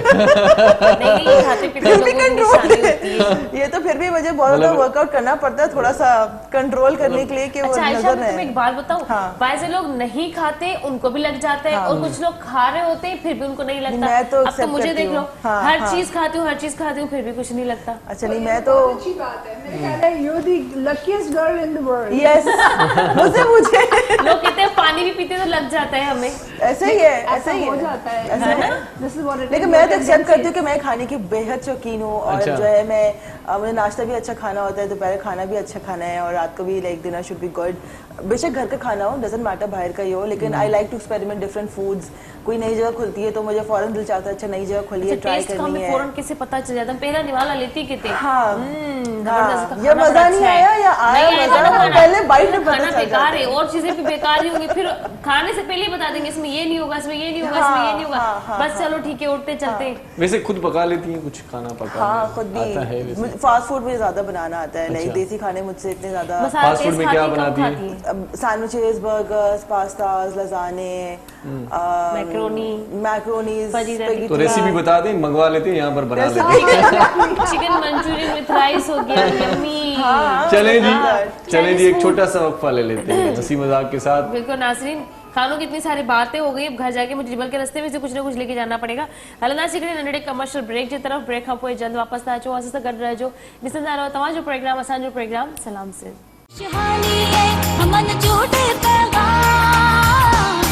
मुझे सिंध के सलाम सलाम सुन, हमन जोड़े पैगाम, मुझे सिंध के सलाम सलाम सुन। वेलकम बैक नाज़रीन, एक दफ़ो ॿीहर भली कारती आहियां तव्हांखे सिंध टीवी जो प्रोग्राम सलाम सिंध में। तव्हांखे ख़बर आहे रोज़ जीअं असांखे इरशाद जागीरानी जीजल अख़बार पढ़ी ॿुधाईंदा आहिनि। जी इरशाद जी, अॼु जीजल अख़बार में जेकी ख़बरूं लिखियल आहिनि उन्हनि ख़बरुनि में जा सभु खां पहिरियां जेका ख़बर पढ़ूं था उहा इहा आहे, जीअं इंट्रो में पाण ॻाल्हायोसीं पिए त कामरेड अज़हर जो लाॾाणो सिंध लाइ नुक़सानकार आहे। अयाज़ लतीफ़ पलीजो साहिब जो इहो बयानु छपियो आहे। कामरेड अज़हर जतोई जे साह जो सॻो टुटी पियो ऐं हारी कमेटी जे रूह रवां हैदर बख़्श जतोई जो पोटो दिलि जे दौरे सां फ़ौत थियो। मरहूम खे कलोड़ा कॉलोनीअ जे क़ब्रिस्तान में मिटीअ मां हवाले कयो वियो। इन खां सवाइ जेका सुपर लीड ख़बर आहे वज़ीर आज़म इमरान ख़ान साहिब जे हवाले सां आहे त रुपए जो क़दुरु घटिजण करे महांगाई वधी, गारियूं ॾींदड़ पाकिस्तान में तरक़ी नथा ॾिसणु चाहिनि। ऐं लीड ख़बर लॻी आहे अॼोके अख़बार में त मुल्क में कोरोना जी पखेड़ रोकण लाइ सूबनि खे तालीमी इदारा बंदि करण जी तजवीज़, अवामी मेड़ ते पाबंदी लागू। ऐं मुल्क में कोरोना वधीक 37 हयातियूं गड़काए वरितियूं, अंगु 7230 थी वियो। ऐं इन खां सवाइ मरीम नवाज़ साहिबा चवे पई त वोट चोरी करे इक़्तिदार में ईंदड़नि मुल्क जो ॿेड़ो ॿोड़े छॾियो आहे। ऐं कराची सर्कुलर रेलवे अॼु खां शुरू थींदी, रूट हिकु भेरो वरी तब्दील कयो वियो आहे। इहो थोरी देरि पहिरियां तव्हांखे इंट्रो में बि ॻाल्हि ॿुधाई हुईसीं। पिपरीअ खां सिटी स्टेशन ताईं सर्कुलर ट्रेन 46 किलोमीटर जो फ़ासिलो 1.5 कलाक में तय कंदी।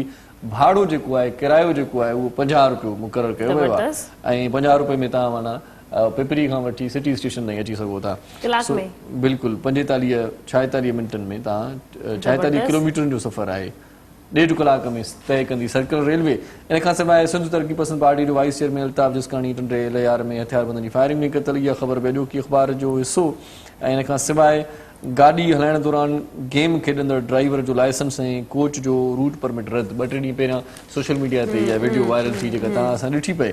इन खां सवाइ जेकॾहिं शोबिज़ जे पेज ते पाण निगाह विझूं था त उते आलमी ख़बरूं पाण खे नज़र अचनि पियूं, इंटरनेशनल ख़बरूं पिया आहिनि, आख़िरी सफ़े ते स्पोर्ट्स जूं ख़बरूं पिया आहिनि। स्पोर्ट्स जी ख़बर बि अॼु पढ़ी था ॾिसूं। सुपर लीग 2020 खे कामयाबी सां मुनक़िद करण ते सभिनी खे वाधायूं हुजनि, एहसान मानी जो इहो चवणु आहे। ऐं कराची किंग्स जी सोभ ते शोबिज़ जे फ़नकारनि जो जशन, नौजवान गुलकार आसिम अज़हर बि क्रिकेट जे जुनूनी मैदान मां हिकु आहे।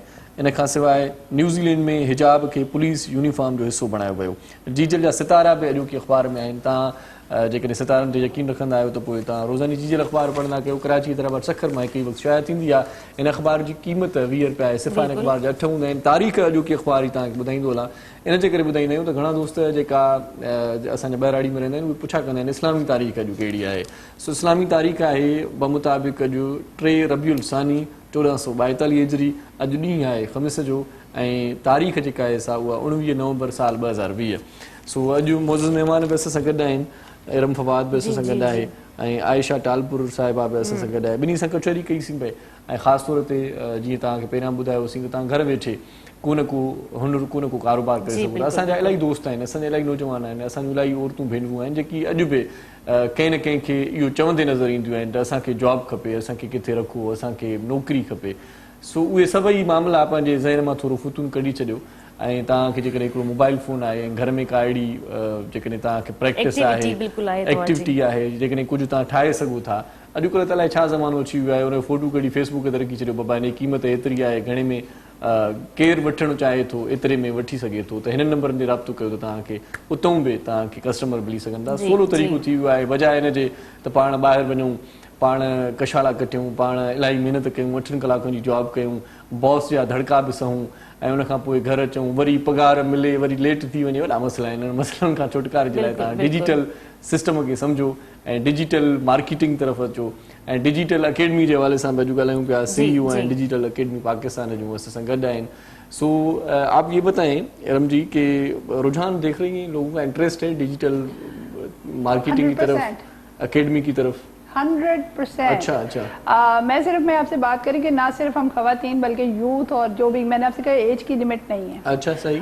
उम्र के किसी से में भी आप नॉलेज हासिल कर सकते हैं। और मेरे ख्याल से जो रिस्पांस आपने बात की, मैं 100% इसलिए बोलूँगी कि एक तो ना सिर्फ ये कोरोना की वजह से भी ज़्यादा बढ़ा है डिजिटल की तरफ ध्यान, बल्कि जो हमारी नेटवर्किंग हो रही है ना, वो भी सारी डिजिटल चैनल्स के थ्रू हो रही है। तो थिंग इज लाइक आज वो जो इतना बड़ा हम लोग पहले सफ़र करके जाते थे, मेरा इरादा ये है कि जी हम सब कुछ इसको बजाय इसके कि अपनी रिसोर्स बचाएं, अपना टाइम, अपनी एनर्जी, अपना हर चीज़ आपको सेव करनी चाहिए, क्योंकि आगे आगे जैसे मैं कहती हूँ सस्टेनेबिलिटी के ऊपर चलना चाहिए, वो चीज़ जिससे आप आगे आने वाली जनरेशन भी फ़ायदा उठा सकें। तो डिजिटल एकेडमी जो है, किसी ने ऑनलाइन अगर कुछ सीखना है तो they are more than welcome. It is very economical. पूरे पाकिस्तान में काम करें, गिलगित बल्तिस्तान के अंदर भी प्रीटी सून हम शुरू करें, गवादर के अंदर हम प्रीटी सून यूनिवर्सिटीज़ के साथ काम करें, अल्हम्दुलिल्लाह Bairiya university with us, Jamshoro university के अंदर हम लोग फिजिकल क्लासेस शुरू करने लगे हैं अल्हम्दुलिल्लाह। एंड ये सिर्फ यहाँ नहीं है, कराची में नहीं है, मेरा इरादा 142 डिस्ट्रिक्ट में ले जाने का है। जिस तरह से आपने बताया कि मतलब उम्र की कोई कैद नहीं है, कोई हद नहीं है, तो क्या एजुकेशन के हवाले से कुछ है कि इतनी एजुकेशन होनी चाहिए वो सीख सकता है? देखिए एजुकेशन जो है, क्योंकि बाज़ लोग मैंने ऐसे भी देखे हैं जिनको मतलब वो एजुकेशन नहीं होती लेकिन फिर भी मोबाइल वगैरह या लैपटॉप वगैरह ऐसा चलाते हैं कि पढ़ा लिखा बंदा भी नहीं चला पाएगा। बिल्कुल आप सही कह रहे हैं। मैं चाहती हूँ कि जैसे मैंने बताया कि हम लोग कर रहे हैं, हम कर ये रहे हैं कि एक तो बेसिक एजुकेशन दे रहे हैं हम लोग यहाँ पे डिजिटल एकेडमी में, चाहे वो पढ़े लिखे हों या ना हो, अगर उनको आपको आता है एक बिल्कुल बेसिक हम काम करा सकते हैं। दूसरी बात ये कि कुछ लोग ऐसे भी हैं जिन्होंने डिग्रीज किए हुए हैं, they really don't know how to speak English.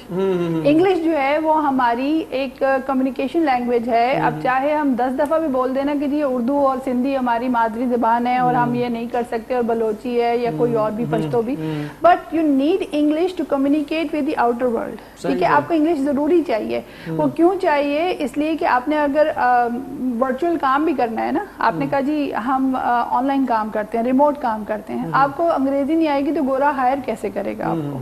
ठीक है, इसकी भी हम लोग ट्रेनिंग कराते हैं. ठीक है, जो वर्चुअल असिस्टेंट्स होते हैं, जो बहुत पेड जॉब है बाहर के मुल्कों में, हमारे पाकिस्तानियों को लैक करते हैं इसमें, उनको नहीं आता, बोलना नहीं आता, एक्सप्रेस करना नहीं आता. बोलना चाहिए, आना बोलना चाहिए. चाहिए. देखिए, लेकिन आजकल वैसे एप्स भी इतनी अच्छी आ गई है कि मोबाइल फोन में ट्रांसलेट हो जाती है. नहीं, ट्रांसलेट हो जाती है, लेकिन आपको एक्सप्रेसिव होना चाहिए. ये होना चाहिए, प्रैक्टिकली मतलब आना चाहिए. मेरा मानना है कि हर इंसान में टैलेंट होता है.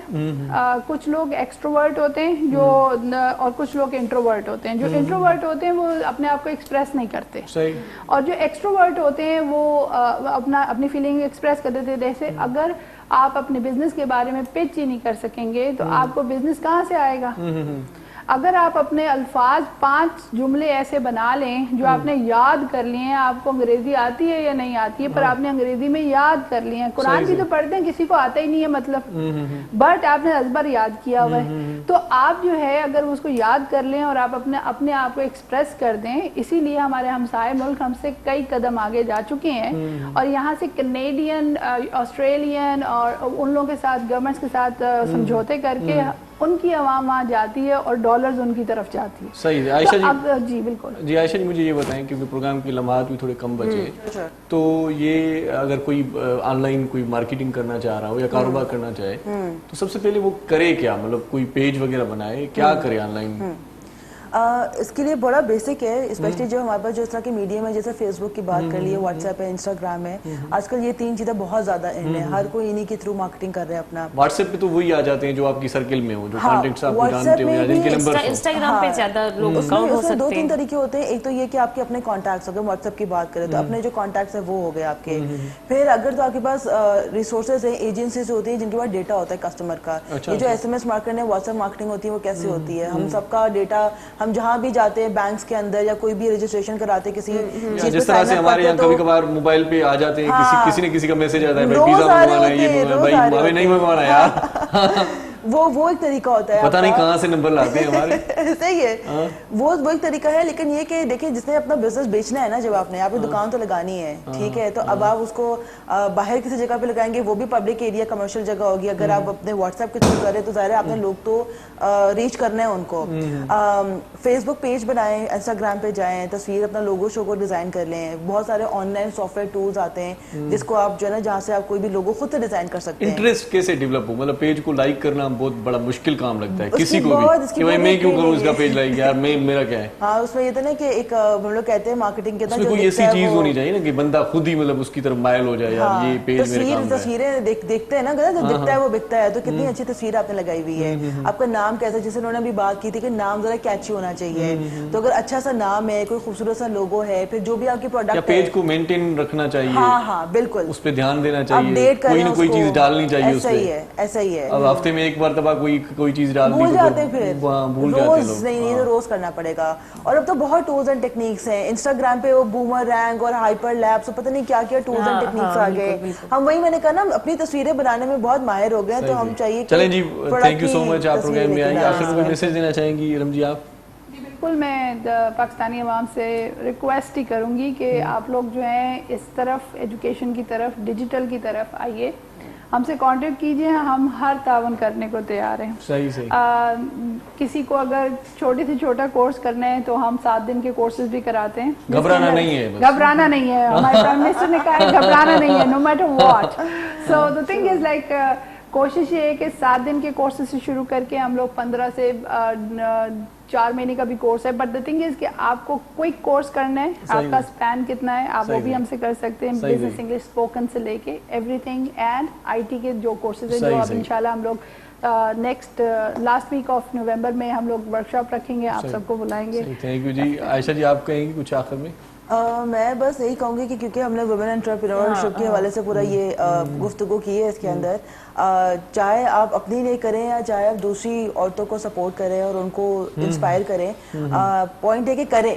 ठीक है, वेस्ट ना करें टाइम को और अपने आप को सिर्फ घर के अंदर या खाने पकाने में या बस वो बच्चों के पीछे भागने के अंदर, लेकिन ये कि अपना पोटेंशियल को पहचानें और उसको देखें अपने अंदर, आपसे पूछें कि और मैं क्या बेहतर कर सकती हूँ उसके अलावा। Thank you so much Ayesha Thakur, आप हमारे प्रोग्राम में आई, आपका बहुत शुक्रिया। Thank you so much for calling. Ustad Moharram साईं, तव्हांजी वरी महिरबानी। वेंदे वेंदे तव्हां खां हिकिड़ो आख़िर में कलाम ॿुधंदासीं, वरी तव्हांखे इहो ॿुधाईंदा रहंदासीं त स्टाइलो जा सैंडल मार्केट में अची विया आहिनि ऐं 50 खां वधीक शहरनि में उन्हनि जा 170 खां वधीक आउटलेट्स आहिनि ऐं मुख़्तलिफ़ ॿियूं बि शयूं आहिनि। सदफ़ वधीक तव्हांखे इन हवाले सां सुठो गाइड कंदी आहे ऐं सदफ़ खे गुज़ारिश कयां थो त वरी तव्हां ॿुधायो त स्टाइलो जा छा छा मतिलबु कहिड़ियूं शयूं असां स्टाइलो जूं वठी सघूं था। स्टाइलो जी खोड़ सारी शयूं आहिनि, तव्हां ज्वेलरी परचेस करे सघो था उनजी इज़ीली, शादी जे हवाले सां उनजा बैग्स आहिनि, उनजा कवच आहिनि, उनजा खूसा, पंपी, चप्पल्स ऐं स्लीपर्स आहिनि, इज़ीली यूज़ करे सघो था। वेदर जे हिसाब सां उन्हनि जा शूज़ अची विया आहिनि, लॉन्ग शूज़ आहिनि, हाफ शूज़ आहिनि। बेबी ॿारनि खे असां ॿाहिरि न कढंदा आहियूं कोरोना जी वजह सां, त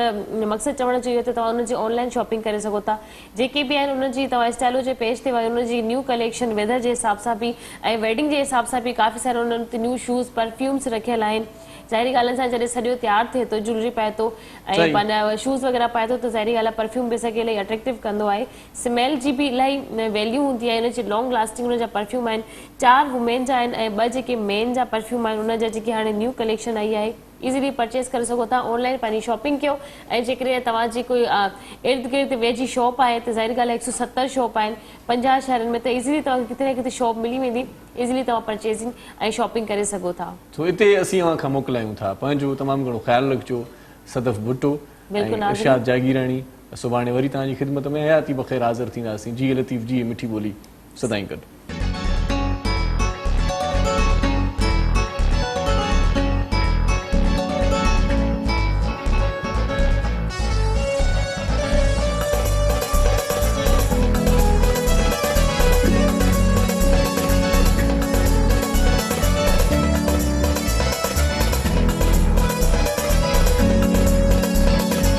काफ़ी अरसे खां दर नथो खड़के, काफ़ी अरसे खां दर नथो खड़के,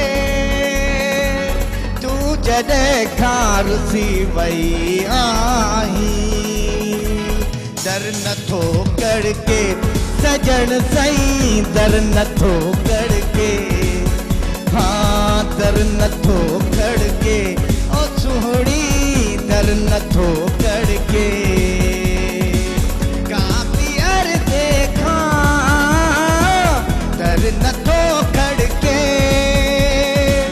काफ़ी अरसे खां दर नथो खड़के,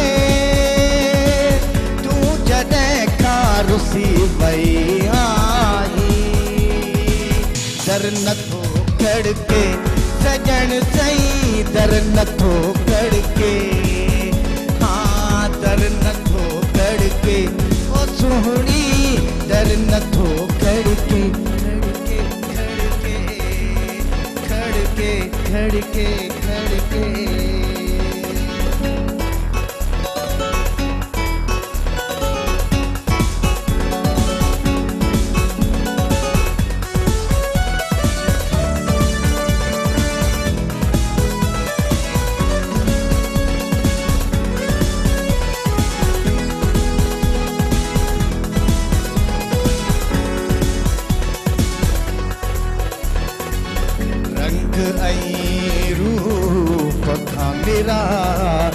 आहे धनी रे रे दा दा दा दा दा धनी रे रे दा दा दा दा दा पा गा मा पा पा मा रे रे रे रे मा मा रे रे दा दा दा दा मा मा रे रे दा मा पा दा दा दा नी पा पा पा मा दा दा दा नी पा मा पा नी पा गा गा गा गा गा मा मा रे रे रे रे दा रे दा दा दा दा दा रे दा दा दा दा रंग आई रूप खां निरास आहे,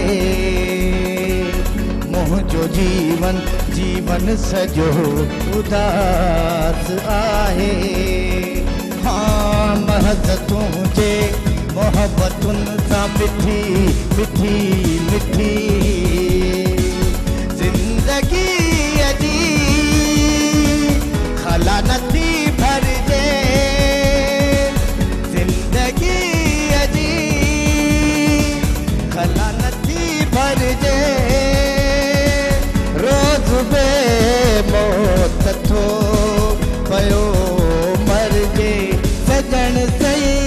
दर नथो कड़के ओ सोहणी दर नथो कड़के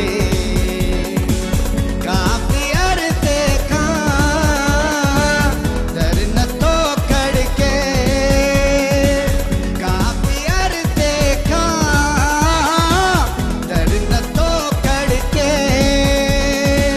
तू जॾहिं खां रुसी वई आहीं दर नथो कड़के ओ सोहणी दर नथो कड़के हाँ दर नथो कड़के सजण सही दर नथो कड़के खड़के खड़के खड़के खड़के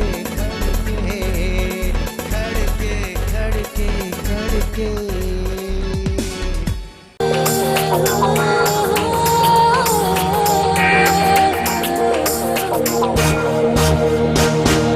सुबह सुबह जो पखी अखेर मां उड़े थो हरी नारी रबखे संभाले निकरे थो हिन सरज़मीन सिंध ते जीअं सजो घरे थो